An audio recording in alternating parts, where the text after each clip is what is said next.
Bonjour tout le monde, avec vous Linda Akdader. Aujourd'hui, nous allons réaliser ensemble un gâteau au chocolat qu'on va couvrir d'une couche de crème et saupoudrer dessus du cacao. C'est une recette très facile qui ne demande pas beaucoup d'ingrédients. On n'aura besoin que de 2 œufs.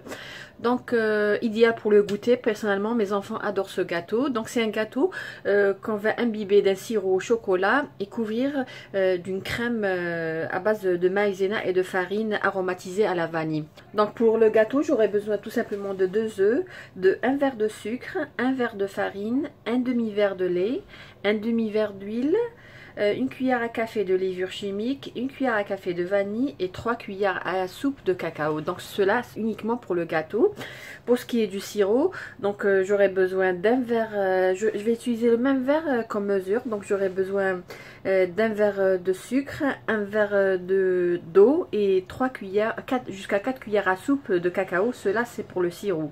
Pour la crème, j'aurai besoin de 4 cuillères à soupe de farine, 3 cuillères à soupe de maïzena, 6 jusqu'à 8 cuillères à soupe de sucre. Cela dépend de vous. Donc personnellement, j'aime pas beaucoup le sucre dans mes entremets, mais j'aurai besoin aussi de 3 verres de lait et de la vanille ainsi que de la crème liquide. Donc je vous ai donné grosso modo les ingrédients, mais vous allez trouver les ingrédients tout à l'heure dans la boîte de description.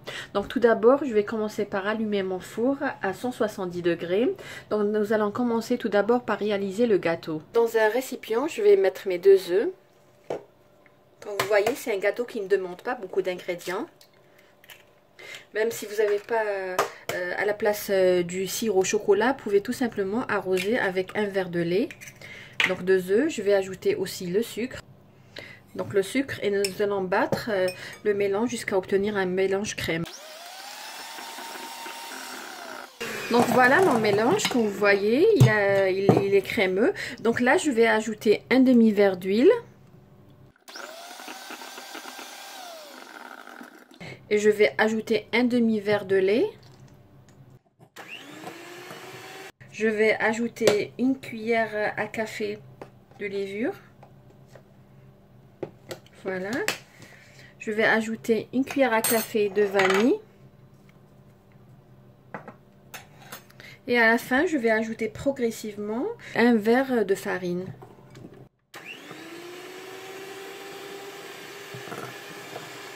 Et là, je vais ajouter 3 cuillères à soupe de cacao. Comme vous voyez, il ne nécessite pas beaucoup de temps et les ingrédients, c'est des ingrédients qu'on trouve dans toutes les maisons.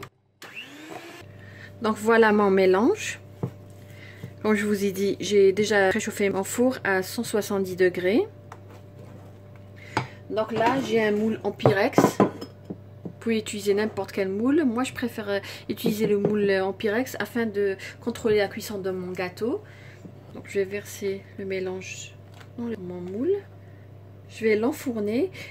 Donc, le moment de cuisson dépend de votre four, bien sûr. Pour moi, c'est 20 à 25 minutes. Vous pouvez contrôler la cuisson de votre gâteau avec un couteau. Donc, si la pointe est sèche, donc votre gâteau est prêt. Voilà, nous allons passer à la réalisation du sirop au chocolat. Donc j'ai un verre d'eau. Je vais ajouter un verre de sucre à feu moyen jusqu'à ébullition. Donc voilà ici, après ébullition, donc je vais attendre 2 minutes et je vais enlever ma casserole du feu. Donc voilà, je vais ajouter mon cacao.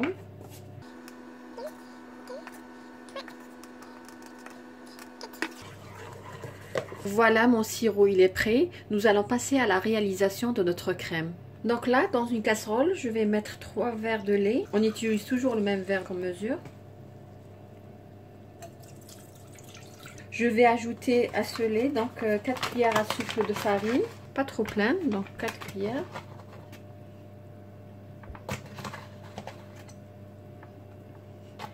Et 3 cuillères de maïzena.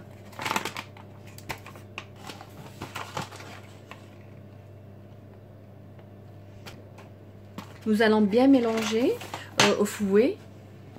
Donc là, j'ai pas encore allumé le feu. Donc je vais juste mélanger, diluer la farine à maïzena dans le lait.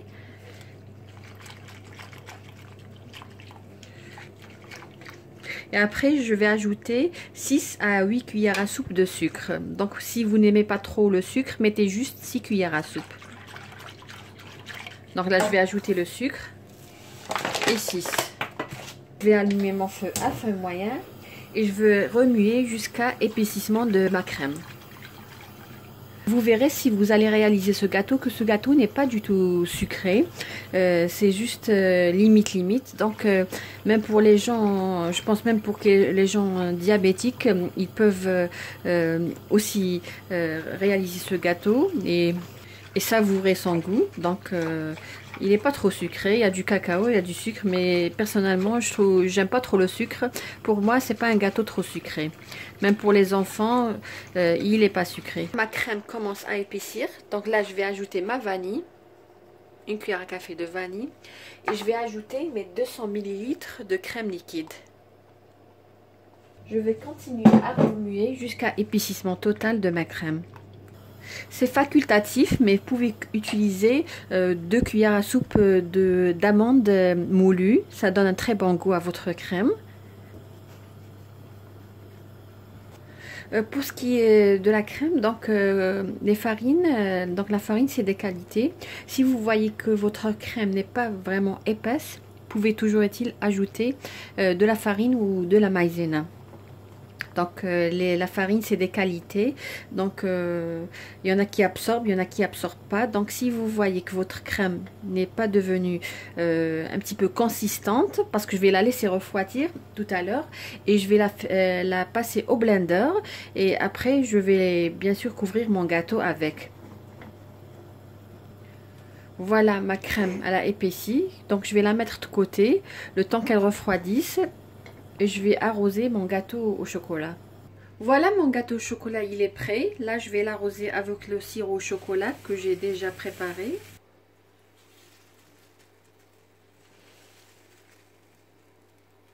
Donc, je vais lui laisser le temps d'absorber. Là, mon gâteau a absorbé toute la sauce au chocolat. Donc là, je vais mixer au blender la crème que j'ai déjà préparée et qui a refroidi.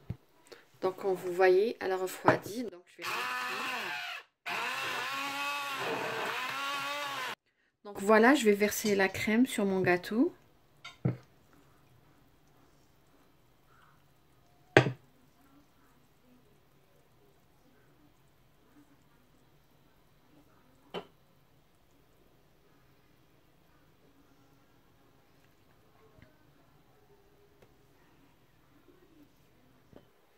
Donc je vais attendre 5 minutes et je vais le mettre dans le réfrigérateur jusqu'au moment de la dégustation. Voilà notre gâteau au chocolat. Comme vous voyez, il est très appétissant et la crème, elle est savoureuse. J'espère que vous allez aimer cette réalisation. Je vous remercie de m'avoir suivi. Attendez d'autres nouvelles recettes. N'oubliez pas, comme toujours, de cliquer sur j'aime et de laisser un petit commentaire. Sur ce, je vous dis merci et à la prochaine.